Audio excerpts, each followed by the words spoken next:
नमस्कार रसिक हो. मी मानसी आवळसकर. नमस्कार, मी प्राची आवळसकर. आपल्या सगळ्यांचं अतिशय मनापासून स्वागत करतो आपल्या या YouTube चॅनलवर ओंजळ शब्द फुलांची. यापूर्वी आपण एका उपक्रमाबद्दल बोललो होतो आणि ज्या उपक्रमातलं पहिलं पुष्प म्हणून आम्ही आपल्या समोर एक ललित लेख घेऊन आलो होतो. त्याच उपक्रमाचं दुसरं पुष्प आज आम्ही तुमच्या समोर घेऊन आलोय एका कथेच्या रूपाने. गेल्या प्रयोगावरती तुम्ही सगळ्यांनी अतिशय मनापासून भरभरून प्रेम केलं, त्याच्याबद्दल सगळ्यांचे धन्यवाद. आणि आम्हाला नक्की खात्री आहे आजच्या या कथेवरतीही तुम्ही तितक्याच मनापासून प्रेम कराल. ऐकूया मग आजची कथा हेमंत आवळसकर लिखित उलट सुलट या पुस्तकातून मेलेल्या म्हशीला. मेलेल्या म्हशीला. राधक्काचे लग्न झालं तेव्हा ती अवघी 13 वर्षांची होती. त्यावेळी तिचे हे उशिराचेच झालेले लग्न. राधक्का पूर्वाश्रमीची यमुना गोडबोले, थापरच्या गोडबोल्यांची मुलगी. आसूच्या कृष्णा दामलेंशी लग्न झालं आणि मग यमुनाची राधा दामले झाली. तिच्या बरोबरीची तिची नणंद, धाकटा दीर आणि इतरही त्यांची चुलत भावंडे तिला राधक्का म्हणत. त्यामुळे राधा ही राधक्का नावानेच प्रसिद्ध झाली. राधक्काची माहेरची परिस्थिती बऱ्यापैकी खाऊन पिऊन सुखी इतकीच होती. गजानन गोडबोल्यांच्या पहिल्या बायकोचे ते एकमेव अपत्य. यमुनाची आई गेल्यावर गजाननरावांनी दुसरे लग्न केले. त्या दुसऱ्या बायकोला 4 मुले व 2 मुली. पण ती बायको यमुनाचे खूप हाल करी, खपवून काम करून घे, आपल्या मुलांना सांभाळायला लावी. आता जीव तो केवढा आणि कामेही अशी.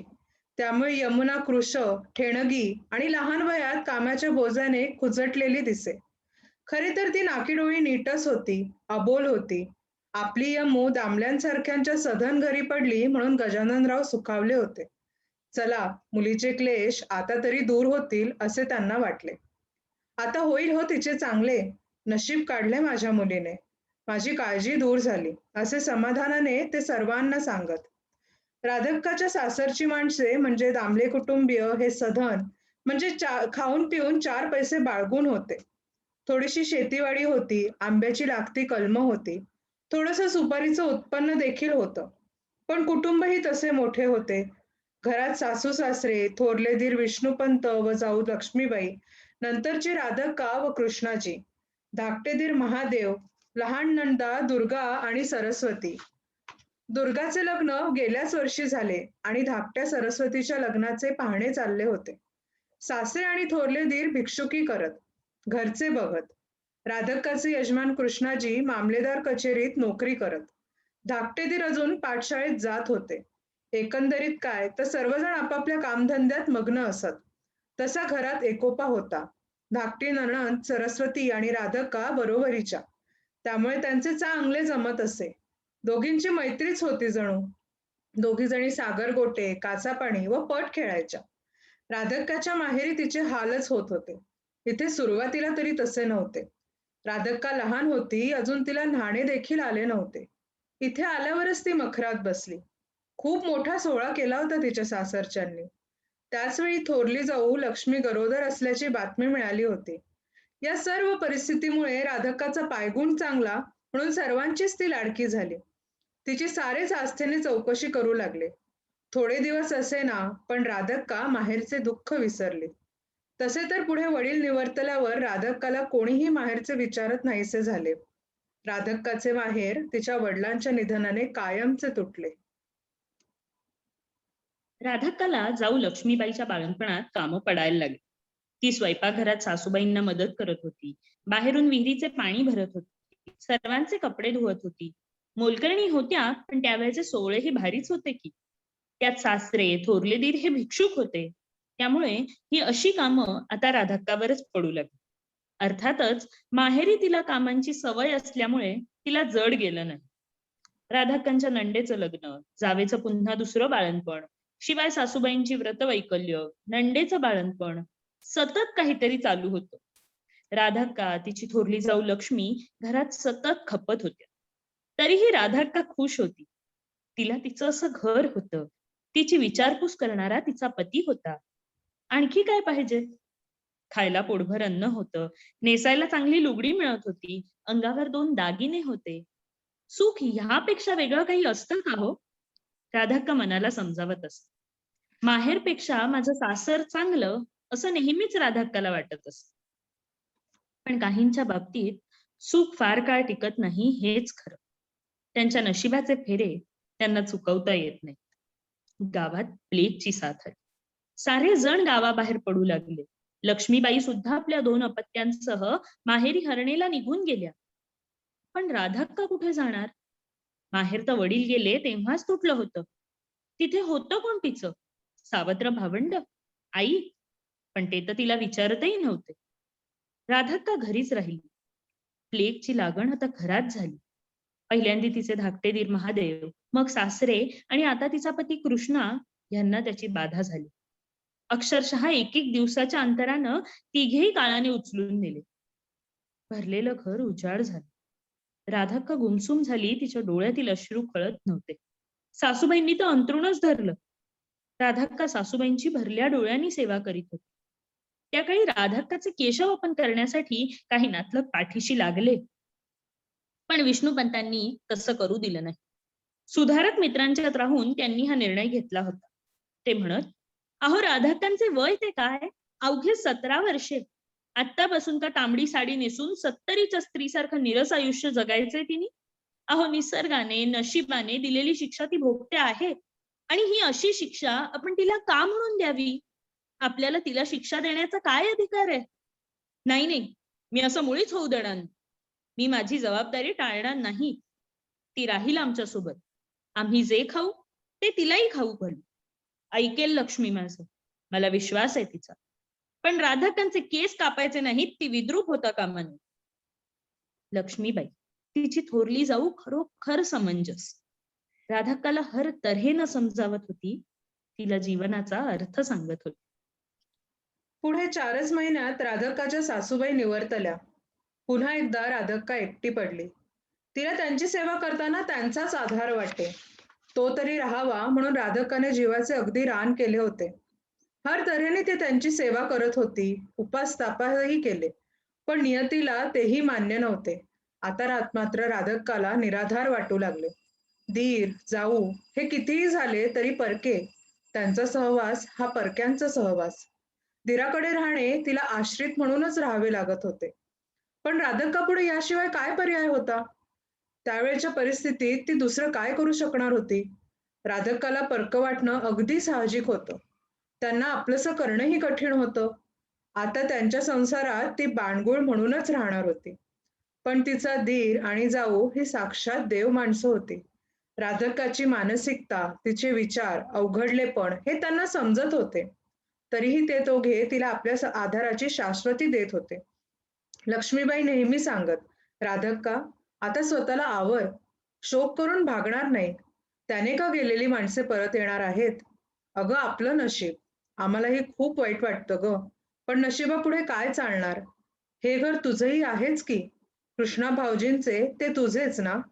मग असा परका विचार का करतेस? तुला आधार हवा आहे ना? तो आम्ही दोघे देणार आहोत. आम्हीही तुझेच आहोत. आम्ही खाऊ ते तुला घालू. अगं माझी मुलंच तुला विचारतील. तू करतेस ना त्यांचं मनापासून? मग काळजी करू नकोस. शांत राहा. हे ऐकून राधाक्का शांत होत असे. एकटीच बसून राहत असे. दुसऱ्याला सांगणं सोपं असतं, पण ज्याच्यावर बितते त्यालाच ते कळतं. बाण सुटतो तिथे निशाणी राहत नाही, पण घाव घालेल्या ठिकाणी मात्र मोठी जखम होते. आता दुःख कितीही अवघड असले तरी ते राधाक्काला सोसायचे होते, पेलायचे होते.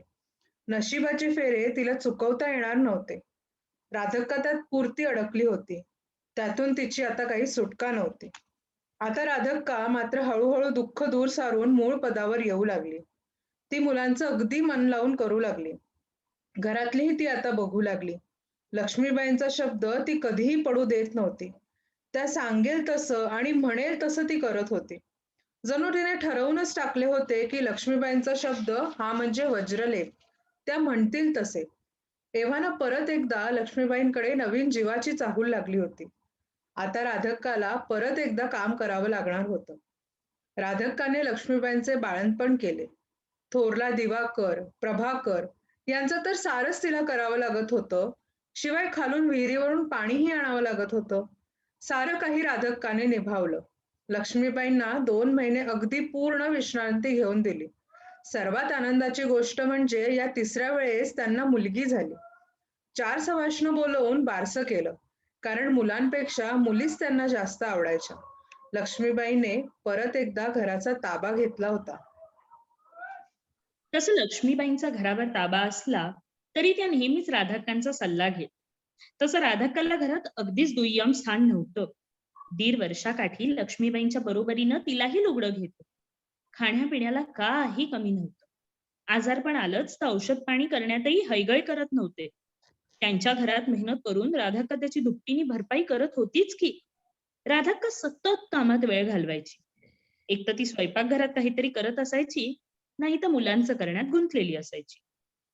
आता घरात काही कार्य, व्रतवैकल्य, उद्यापन, गणपती, नवरात्र, इतर कुळाचार, अशा वेळी लक्ष्मीबाई 4 दागिने घालून चांगली जरीकाठी पैठणी नेसून मिरवत असत. हे मात्र राधाक्कांना त्रासदायक वाटत असत, कारण तिला तसं करता येत नव्हतं. पण त्याला कुणीच बदलू शकत नव्हतं. विधवा स्त्री या सर्वाला वंचित होती त्यावेळी.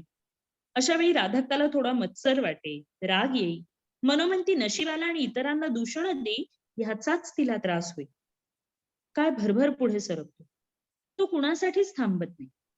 लक्ष्मीबाईंना 2 मुलगे, दिवाकर, प्रभाकर आणि एक कन्या कमळी. आता तिघेही शाळेत जात होते. विष्णुपंतांची भिक्षुकीही जोरात चालली होती.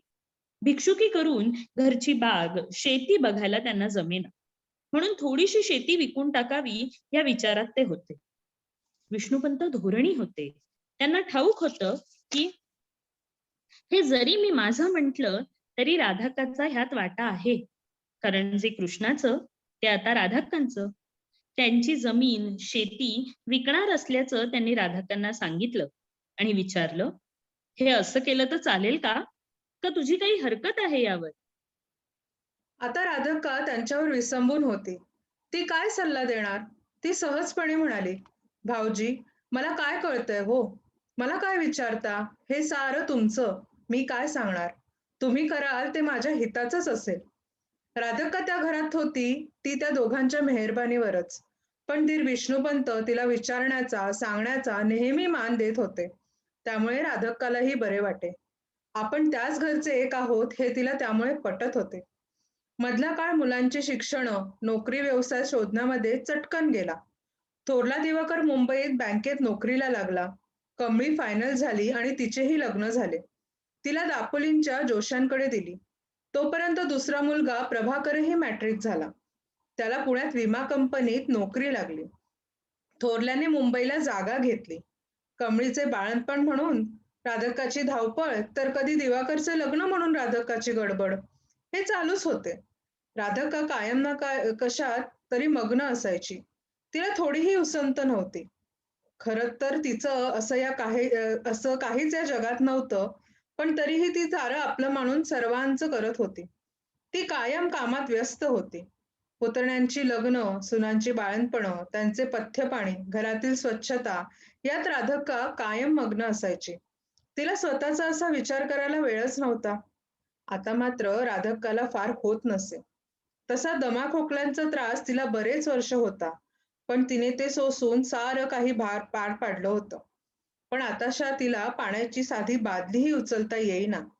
त्यामुळे तिला लक्ष्मीबाई फारसी कामे सांगेनात. आता लक्ष्मीबाई आणि विष्णुपंतांचेही वय झाले होते. विष्णुपंतांनी आता लांबची भिक्षुकी करायचे सोडले. भिक्षुकी हेच त्यांच्या उपजीविकेचे साधन होते. तेही त्यांच्याच्याने आता होत नव्हते.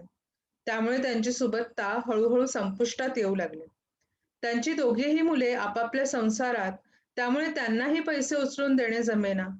एक विचित्र तेढ निर्माण झाली होती.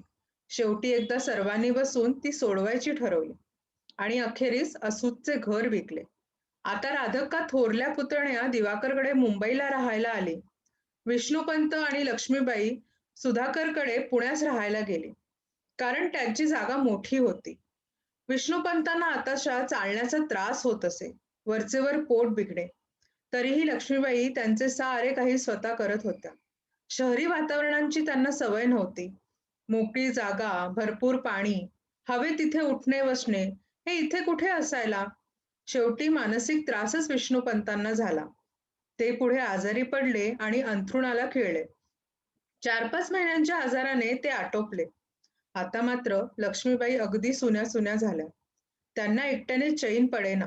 शेवटी त्या थोरल्या मुलाकडे राहायला आल्या. तिथे मात्र राधकांबरोबर थोड्याशा रमल्या. आता त्यांना घराची 2 खोल्यांची जागा लहान पडत असे. म्हणून त्यांच्याच बिल्डिंगमध्ये जिन्याखाली असलेली एक छोटी खोली म्हणजे एक माणूस झोपेल इतकीच जागा दिवाकरने भाड्याने मिळवली.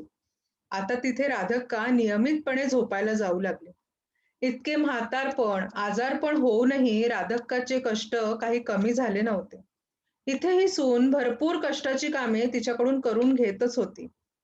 दिवाकरला त्याची कधी-कधी लाज वाटे, पण त्याचे बायकोपुढे काही चालेना. लक्ष्मीबाईंचे त्या मानाने बरे होते. निदान सून त्यांना कष्टाची कामे तरी सांगत नव्हती. सुनेचे राधिकाशी असे वागणे लक्ष्मीबाईंना मुळीच आवडत नसे. त्यावरून घरात त्या दोघींमध्ये कधी-कधी कुरबुर होत असे. हे सुनेला सहन होत नसे आणि मग त्यांच्यावरचा राग ती राधिकावर दुपटीने काढत असे. आता दोघीही दिवाकरकडे आल्यामुळे त्याचा खर्चही वाढला. तो त्याला परवडेना. शेवटी परत एकदा दोघे भाऊ एकत्र बसले व त्यांनी त्यांच्या वाटण्या केल्या. त्यात आई लक्ष्मीबाईने दिवाकरकडे राहायचे आणि राधिकाने पुण्याला सुधाकरकडे जायचे असे ठरले. नशिबाचे खेळ किती विचित्र असतात नाही. राधाकांचे भोग अजूनही संपले नव्हते. ती नशिबाचे भोग अजूनही भोगत होती. गेल्या जन्मीची पाप ती फेडत होती. इकडे पुण्याला ती राहायला आली खरी, पण हाल अजूनही चालूच होते. आता तिला माळ्यावर अडगळीच्या छोट्याशा जागेत झोपावे लागेल. उबट हवा, कोंदटपणा हे दमेकरी माणसाला त्रासदायक ठरते. तसेच झाले. राधाकांच्या दम्या खोकल्याने जोर धरला. मग मात्र तिला एखाद्या रोग्याची वागणूक मिळू लागली. त्यांनी तिचे सारे काही वेगळे ठेवले. अगदी कप बशी, ताटवाटी, तांब्या भांड, अंथरूण, कपडे. तिला चहा द्यायचा असला की तिने कप बशी घेऊन पुढे उभं राहायचं. मग वरून चहा ओतला जायचा. जेवायचंही तसंच. भांडी तिची तिने धुवायची. तिचे कपडे धुणे तिला शक्य नव्हते, पण तरीही तिला जेव्हा जसं जमेल तसं ती ते करत होती. खूप खोकल्याची उबळ आली की ती बेचैन होती. अगदी असह्य. पण सकाळ आणि दुपारखेरीज सून तिला चहा देत नसे. राधाकाने हे असे 6 महिने सहन केले. बिचारी दमा लागला की अंगाचे मुठकुळे करून उपडी पडून राहत असे. छातीतून श्वास घेताना आवाज होई. तिराईताने हे पाहिल्यावर तो बेचैन होई, पण घरच्यांना दया येत नसे. हे असे किती दिवस सोसायचं तिच्या नशिबी होतं माहित नाही. जवळजवळ 6 महिन्यांनी दिवाकर तिला भेटण्यासाठी म्हणून सुधाकरकडे पुण्याला आला. दिवाकरला पाहताच तिला रडू कोसळलं. ती त्याच्या पाठीशी लागली की मला लक्ष्मीबाईंना भेटायचंय, कृपा करून मला एकदा आपल्या बरोबर घेऊन चल. मी फार दिवस नाही राहणार तिथे, पाहिजे तर इथे परत येईन, पण नाही म्हणू नकोस. एकदा मला तिच्याशी बोलायचंय. या बोलण्याने प्रभाकर आणि दिवाकर दोघेही पाझरले. त्या तशा परिस्थितीत ती मुंबईला पोहोचली. राधाकाची दशा पाहून लक्ष्मीबाईंना भरून आले. तिला पाहताच लक्ष्मीबाईंच्या डोळ्यात पाणी तरळलं. राधाकांचा हात हातात घेत तिला तिनं बसवलं. राधाका काहीच बोलली नाही. तिची परिस्थिती फारच बिकट होती. लक्ष्मीबाईंनी तिला धीर दिला. दिवाकरला तिला डॉक्टरकडे न्यायला सांगितलं. 4 दिवसांनी राधाकाने लक्ष्मीबाई एकट्या घरात असताना सुधाकरच्या घरी झालेला त्रास, तिच्याकडून, त्याच्या मुलाकडून, पत्नी, नातवंडांकडून मिळालेली वागणूक सांगितली. लक्ष्मीबाईंनाही आपल्या मुलाच्या वागणुकीची लाज वाटली. रागही आला, पण त्या काहीच बोलल्या नाही. कारण वयापरत्वे त्याही हतबल, परावलंबीच होत्या. आता मात्र राधाक्कांनी स्वतः निर्णय घेतला की जिन्याखालच्या खोलीतच आपलं बस्तान ठेवायचं. जेवण खाण करण्यापुरतीच वरती जायचं. आता या सुनेने पतीच्या नकळत मुद्दाम निवडणं, टिपणं, खालच्या खाली दळण आणून देणं अशी कामे ती राधिकाकडून करून घेऊ लागली. एक तऱ्हेने ती तिला परत छळूच लागली. पण ती परत दमा खोकल्याने घेरली गेली, आजारी झाली. अशा परिस्थितीत तिची सून तिला वर येऊन चहा व जेवण घेऊन जायला भाग पाडत होती. इतर शेजाऱ्यांना मात्र हे काही बघवत नसे. ही सूनही तिला 2च वेळ चहा देई. चावता येणार नाही अशी पोळी देई. त्याबरोबर वरण, आमटी, दूध यासारखे काही देत नसे. राधक्का कधी कधी त्यामुळे उपाशीच झोपत असे. दमेकरी माणसाला गरम पाणी किंवा चहा मिळाला तर बरं वाटतं, पण इथे दोनच्या व्यतिरिक्त तिसरा चहा मिळत नसे. हे पाहून शेजारणी गुपचूप तिला चहा नेऊन देत असत. राधक्काला याची भीती वाटे. तेव्हा त्याच शेजारणी दरवाजापाशी राखण करत उभ्या राहत. त्या तिला धीर देत म्हणायच्या, राधक्का, तुम्ही चहा प्या, मी बघते कोण काय म्हणतंय ते. अशा दिवसेंदिवस राधक्का देहाने झिजत गेली आणि मनानेही खचत गेली. आता तिच्याच्याने सोसवेना. सहनशीलतेचा अंत होत होता. लक्ष्मीबाईंना हे सारं कळत होतं, पण त्याच परावलंबी होत्या. एके दिवशी रात्री दम्याने जोर पकडला. राधक्का पहाटे 3च्या सुमारास बाथरूमला जाऊन आली. त्यानंतर जी झोपली ती कायमचीच. त्या दिवशी सकाळी 7 वाजेपर्यंत राधक्का उठलीच नाही. राधक्का इतक्या उशिरापर्यंत कधीच झोपत नसे, हे तसं चाळीमध्ये सगळ्यांना माहीत होतं. राधक्का नेहमी 5-5:30लाच उठायची आणि सगळं आटपून चहासाठी वर यायची. 2-4 दिवस आजारी म्हणून ती वर येत नव्हती, पण लवकर मात्र उठत होती. आज राधक्का उशिरापर्यंत उठली नाही, हे साऱ्यांच्याच लक्षात आले. इतक्यात शेजारणीने दूध घेऊन जाताना राधक्काच्या खोलीचा दरवाजा वाजवला, पण तिची काहीच हालचाल झाली नाही. हे पाहून तिला आश्चर्य वाटले. शेवटी तिने जाळीतून हात घालून दाराची कडी काढली. राधक्का अंगाची मुटकुळी करून उपडी झोपली होती, अगदी कायमची. कुणाच्या आधाराशिवाय आपलं नसताना एकटं राहणं किती कठीण असतं, हे एकाकी खोलीत त्या एकट्या अचेतन देहाकडे बघताना जाणवत होतं. एका वळणावर आयुष्य खरंच किती भयाण असतं नाही, हे सारं पाहताना जीवाची कालवाकालव होत होती. शेजारणी सांगतच वर गेली, राधक्का गेल्या. दिवाकर कामावर जायची तयारी करत होता, तो झटकन खाली आला. सुनबाई ही पाठोपाठ आली. हळूहळू जिना उतरून लक्ष्मीबाई देखील आल्या. राधक्काचे कलेवर त्यांची दशा कुणाही पाहणाऱ्यांच्या भावना दाटून येतील अशीच होती. क्षणभर दिवाकरचीही घालमेल झाली. लक्ष्मीबाईंना अतीव दुःख झाले. एक जीवाभावाची सखी आणि जाऊ गेल्याचे. आणि कधी नव्हे ते सुनबाईलाही रडू कोसळले. कलेवराजवळ बसून त्या शोक करीत होत्या. बाकी सारे हळूहळू पांगले. अंत्यविधी कसा करायचा याची चर्चा सुरू झाली. कधी नव्हे ते सुनबाई राधक्काची स्तुती करत होत्या. त्या खूप कष्ट करायच्या, मेहनती होत्या, कधीही बसून राहिल्या नाहीत, सतत कामात असायच्या. सर्वांवर निर्वाज्य प्रेम केलं त्यांनी. सांगता सांगता सुनबाई परत रडू लागल्या. सर्व शेजारणींना तिने राधक्कांना कसे वागवले हे चांगले ठाऊक होते, पण अशा गंभीर प्रसंगी कुणाला काही बोलू नये असा प्रघात असतो, म्हणून सगळे गप्प होते. पण त्यांच्या एका शेजारणीला हे मान्य झालं नाही. तिला हा प्रघात मोडावासा वाटला. तिला वाटलं, हीच वेळ आहे त्या सुनेला सांगण्याची, तिची कान उघडणी करण्याची. कारण अजून दुसरी म्हातारी घरात आहे. त्यावेळी तरी हिला शहाणपण सुचेल, तिच्याशी तरी निदान ही सरळ वागेल. शेवटी तिने तोंड उघडलंच. म्हणाली, राधक्का गेल्या, आता उगाच शोक करण्याचं नाटक करू नका. त्यांना पोटभर कधी जेवण दिलत का? वेळेवर औषध पाणी केलं का? दमेकरी बाई ती, तिला चहा दिला तर बरं वाटेल, पण तितकीही माणुसकी नाही तुमच्यात. अर्धा कप चहासाठी तडफडली बिचारी.